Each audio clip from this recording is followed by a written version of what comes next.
ಕಳ್ಳಂಬೆಳ್ಳ ಕೆರೆಯಲ್ಲಿ ತಾಯಿ ಮಗನ ಶವ ಪತ್ತೆ.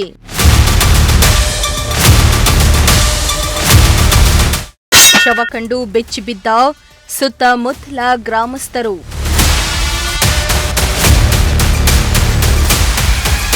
ಶಿರಾ ತಾಲೂಕಿನ ಕಳ್ಳಂಬೆಳ್ಳ ಕೆರೆಯಲ್ಲಿ ತಾಯಿ ಮಗನ ಶವ ಪತ್ತೆಯಾಗಿದ್ದು, ಶವಗಳನ್ನು ಕಂಡು ಸ್ಥಳೀಯರು ಬೆಚ್ಚಿಬಿದ್ದಿದ್ದಾರೆ. ಮೃತರನ್ನ ಭೂಪಸಂದ್ರ ಗ್ರಾಮದ ನಿವಾಸಿ ಹಂಸಲೇಖ ಮತ್ತು ಆಕೆಯ ಮಗ ಗುರುಪ್ರಸಾದ್ ಎಂದು ಗುರುತಿಸಲಾಗಿದ್ದು, ಆತ್ಮಹತ್ಯೆ ಮಾಡಿಕೊಂಡಿರುವ ಶಂಕೆ ವ್ಯಕ್ತವಾಗಿದೆ. ಇನ್ನು ಕಳ್ಳಂಬೆಳ್ಳ ಕೆರೆಯಲ್ಲಿ ಇಬ್ಬರ ಶವ ತೇಲಿ ಬಂದಿದ್ದು, ಕೆರೆಯ ಬಳಿ ಬಂದ ಜನರು ಶವ ಕಂಡು ಬೆಚ್ಚಿಬಿದ್ದಿದ್ದಾರೆ.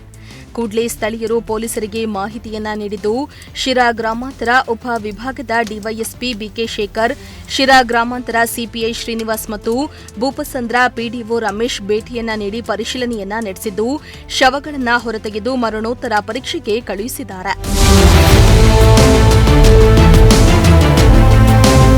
ಇನ್ನು ಪ್ರಾಥಮಿಕ ಮಾಹಿತಿ ಪ್ರಕಾರ ಕೌಟುಂಬಿಕ ಕಲಹಕ್ಕೆ ಬೇಸತ್ತು ಮಗನೊಂದಿಗೆ ತಾಯಿ ಆತ್ಮಹತ್ಯೆ ಮಾಡಿಕೊಂಡಿರುವ ಶಂಕೆ ವ್ಯಕ್ತವಾಗಿದ್ದು, ಸದ್ಯ ಈ ಸಂಬಂಧ ಕಳ್ಳಂಬೆಳ್ಳ ಪೊಲೀಸ್ ಠಾಣೆಯಲ್ಲಿ ಪ್ರಕರಣ ದಾಖಲಾಗಿದ್ದು, ಪೊಲೀಸರು ಮುಂದಿನ ತನಿಖೆಯನ್ನ ಕೈಗೊಂಡಿದ್ದಾರೆ. ತಾಯಿ ಮತ್ತು ಮಗ ಆತ್ಮಹತ್ಯೆ ಮಾಡಿಕೊಂಡಿದ್ದಾರಾ ಅಥವಾ ಆಕಸ್ಮಿಕವಾಗಿ ನೀರಿನಲ್ಲಿ ಬಿದ್ರಾ ಎಂದು ಪೊಲೀಸರ ತನಿಖೆಯಿಂದ ತಿಳಿದುಬರಲಿದೆ.